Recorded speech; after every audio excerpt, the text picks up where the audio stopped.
Hello everyone, welcome to our class of business statistics. In the previous class, we discussed about the types of data, where we learned about qualitative data or quantitative data, and then we learned about the classification of data on the basis of like collected from sources or measured over a time. So we learned about primary data and secondary data, and we learned about time series data and panel data and cross-sectional data. Then we learned about which is more important at which place. And today we are covering another aspect of data, that is collection of data, which is a part of definition of our statistics. So welcome to the class. Let us understand how data is collected and what are the key insights when we are talking about collection of data. So what you are going to learn today, the key takeaway from today's class will be you will be able, by the end of this lecture, you will be able to list primary methods. You will be able to differentiate between collected first-hand data and when to use it, and then collect the secondary data and when to use it.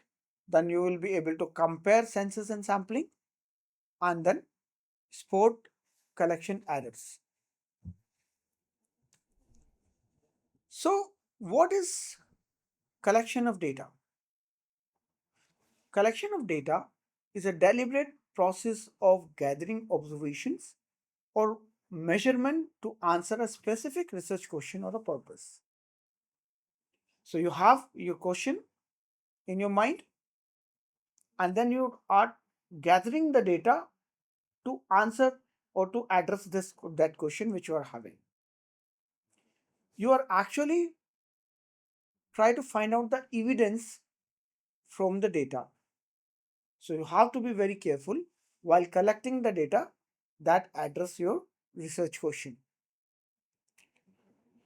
So there are two fundamental routes through which data can be collected: primary source and secondary source, which we talked little bit in the previous class also, and we are covering that part in detail in today's class.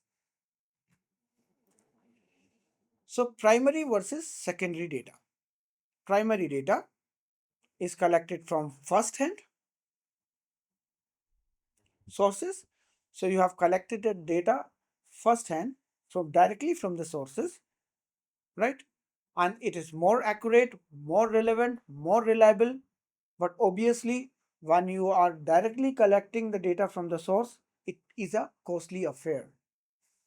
And obviously, the process is slower. Sampling can be done anytime, but if you are doing the consensus, then you need to collect the data directly from the people, and this will take time, right? So, census is one form of primary data. Then, coming to the secondary data is that form of data which is collected from someone else or from some existing sources. One, you collect the data from the databases for conducting your study, or you are picking the data from some reports, or you are picking the data from register. That is a form of secondary data. For example, I want to find out whether you are attending the class today or not. So I visited the department and then inquire directly from your teacher whether you are present in the class or not. This is primary data. Another form is I just go to your teacher and see in the register whether your present is marked or not. That is secondary data. Which do you think is more accurate when you remember that in the class sometimes proxies are happening, right? Obviously, first primary data source is more accurate and more reliable. However, secondary data is easier source of data. It is easier to find the data from the attendance register rather than going directly to the class and looking out whether you are there or not, right?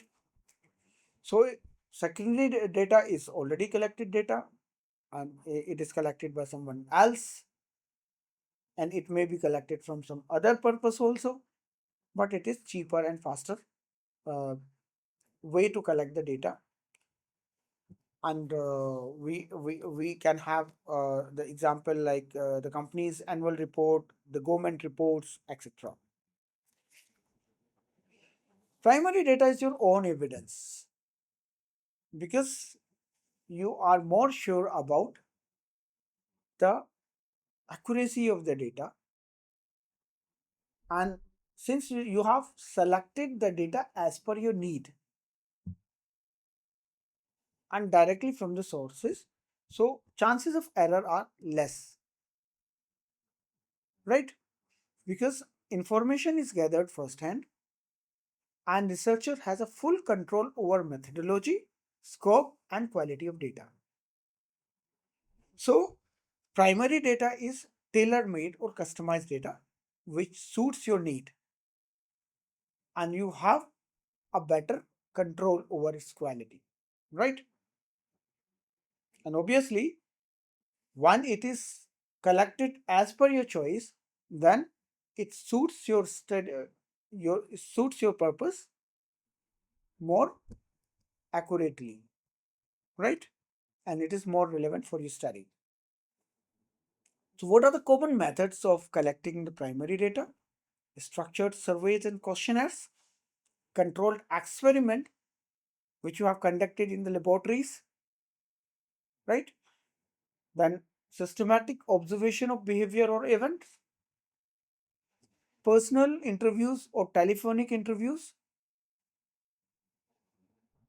or obtaining information through the written form, like beside questionnaires, you are you are obtaining the information through the written or rating, like you are obtaining the rating. So this is actually the form of collection of primary data. And obviously, when you are using the primary data, you are more confident about its reliability and relevance.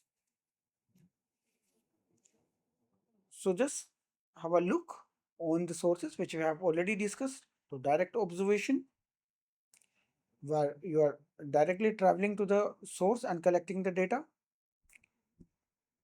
If you are collecting it through interviews, then also this is primary data, which is like face-to-face questioning from the sources. Then you are collecting the data through questionnaires, which is very much prominent when you're doing research through through a primary study. And schedule method, where a trained enumerator fills the form by asking the questions from the respondents, and telephonic or online surveys are also a very widely used source of collection of primary data, right? Coming to the secondary data, where you are reusing what already exists. Secondary data is collected from someone else, often for uh, their own purposes, and therefore, when you are using secondary data, you are not that much confident about it because it is collected by somebody else for their own purposes. However, data published in reports, data published in data banks is helping us for bigger analysis, and it is not possible to collect a primary data with limited resources and times. So secondary data is actually a big help. So you're collecting it from academic sources, textbooks, journal articles, research reports, government statistics, census data, government report, surveys, etc. Online databases and institutional repositories such as Bloomberg, CMI are the good source of secondary data. Secondary data is obviously cheaper and faster to obtain, but it may or may not fit your research question perfectly. So if you have collected a secondary data, then you need to do a little bit modification so that it works for you.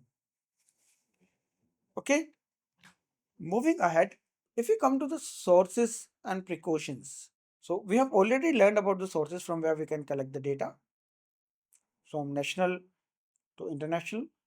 What are the precautions we need to take while dealing with the data, while collecting the data from different sources? First, suitability, whether it is suitable for you, whether it fits your purpose. Adequacy, does it cover the right scope and period? Does it collect it for the period that addresses your question? Whether data is reliable or not? Can you trust the data? And if you cannot trust it, there is no point of using that data for analysis, right? And timeliness, time frame is important. Whether the time frame for which the data is collected is suiting your study or not, is suitable for your study or not, that you need to be clear about, because wrong data will give you the wrong information and you will be taking a wrong decision. Right data, relevant data is actually helping you in effective decision making, right? So choosing the right method, just let's have a look. Your screen, on your screen, direct observation method. One, it is suitable. Small scale, when your data is small scale data, verifiable facts like traffic counts. Limitation is like it is not practical for large populations. You cannot apply direct observation for the large populations. Interviews, obviously, again, the same thing is applicable here also. Like interviews are possible in a small scale case. For the large cases, even interviews are not possible, and it is best when you need a rich details or you need sensitive responses.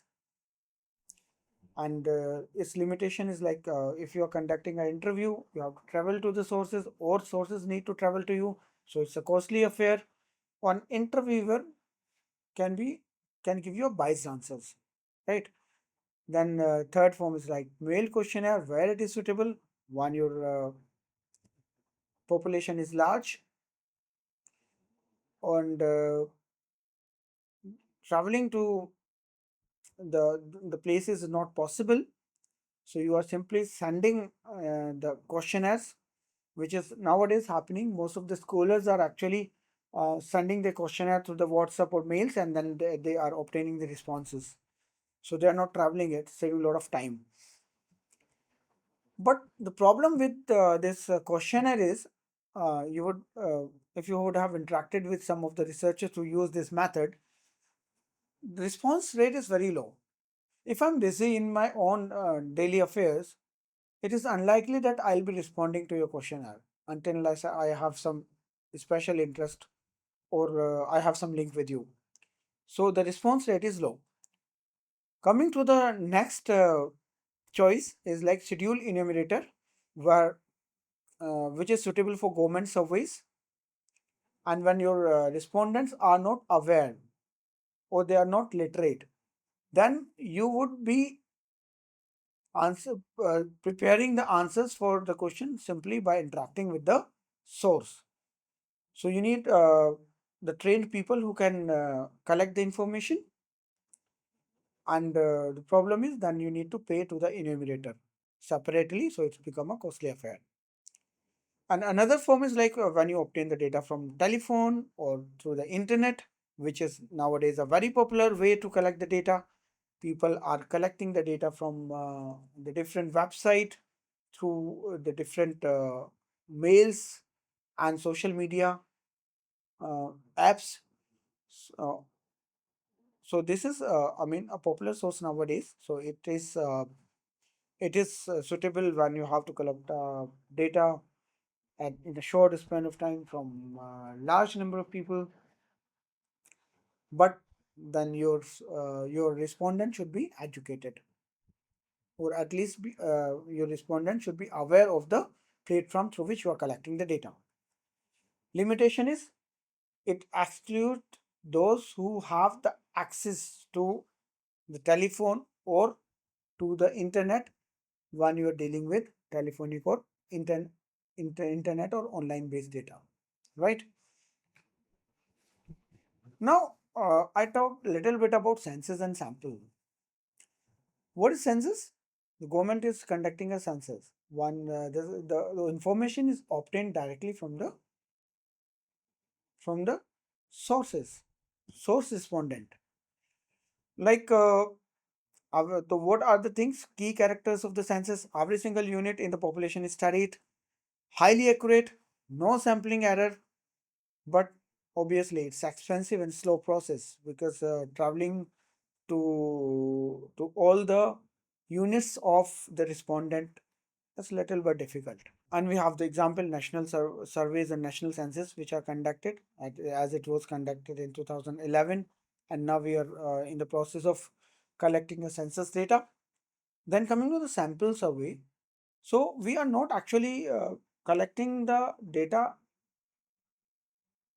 directly for all the units. Rather, we are selecting few units and collecting the data from them. So it is not necessarily like a secondary data or a primary data. You can apply both the techniques here. But actually, you are conducting a survey for a sample rather than a population. That is important. So only a representative subset of population is studied, right? And it is obviously a faster and cheaper way because you are not covering all the units of the population. You are dealing with only few subset or few unit which are selected as a sample from the population. But obviously, when you are not having all the population units in your sample, then there is a possibility of sampling error. You have drawn a wrong sample, you have drawn a biased sample, or you are actually uh, unable to draw a true representative of the population in a sample, then there is a possibility of sampling error, and therefore you have to draw a sample with utmost care. And one of the examples is exit poll, where you are giving about the election possible results in advance by through conducting a surveys. And other example is like when you are drawing a sample of like patient to draw a conclusion about the effectiveness of any drug. Okay, and at a lot of places, because most of the time you are handling the sample rather than doing a consensus. Sampling method at a glance. So there are some methods of sampling. Simple random sampling, when the sample is drawn without any bias. All the element or all the unit of the populations have a similar chance of being drawn or being extracted in a sample. So, simple random sample uh, is one of the true representative of the population, because all the elements of the population, all the units of the population have simple uh, have the similar chances of being selected as a sample. Stratified sample is when you are splitting your population into group or strata, and then you are drawing uh, units for sample from each strata. Systematic random sampling is when you have created some systematic approach to draw a sample. For example, if I have to draw a sample of a student from your class, I decided that I'll pick every fifth roll number, say one, roll number five, roll number 10, then 15. So I have created a system, and through that system, I'm drawing a sample out of the population. This is example of systematic random sample. And then you have the cluster a random sample where you have splitted your population into clusters like villages, like areas, regions, and then you are doing a sample out of it. So, and then there is another form of non-random sample, which are like bias sampling, judgmental sampling, or subjective sampling, where you are, or convenience sampling, where you are drawing the sample as per your convenience or as per your subjective knowledge or as per your choices. So, uh, if sampling is done on the basis of the random sampling, which is also known as probabilistic sampling, then your results are more accurate and reliable. And if it is done on the basis of non-random sampling, then the results are not that much reliable. So there is a possibility of error when you're collecting the data, especially when you're dealing with a sample, and that actually create a problem. So there are the possibility of error are like one of the error is like sampling error, which arises only in sample surveys because sample is not full representative of the population. All the elements are not there, and uh, and the possibility of error reduces with the sample size increases with the increase in sample size, and it increases with the reduction in sample size. If high number of population unit is represented in the sample, the chances of error is lesser. If low number of units are there in the sample, then chances are higher. For example, if you have conducted a survey of exit poll with 1,000 voters, there are very good chances of error. But if you have conducted a survey on say 10,000 voters, then obviously you will be more towards the real results.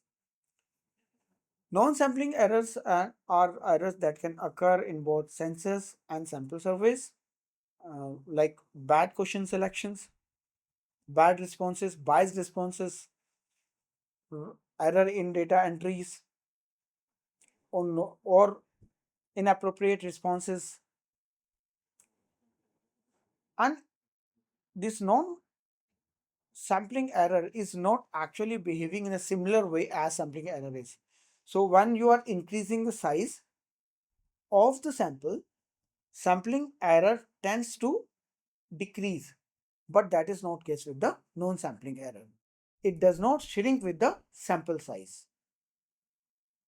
Only careful design and careful selection of the questions for responses will fix this type of error. So what are the key takeaways from today's lecture? You have learned about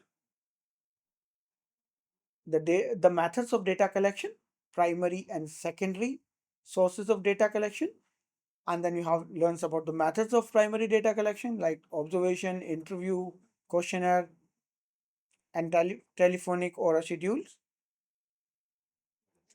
And then you learned about secondary sources, which are uh, like published reports, data banks, articles, journals, etc.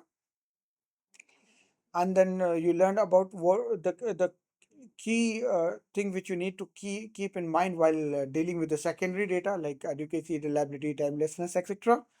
And then you learned about census and samples, and then you learned about the kinds of error involved in sampling, like sampling and non-sampling errors. Okay, so this is all about today, and where we learned about collection of data. In the next class, we will be dealing with presentation of the data. In the next class, we will be covering about the classification and tabulation of the data, where we will learn how to summarize the data and how to classify the data to make it more useful and meaningful. Thank you.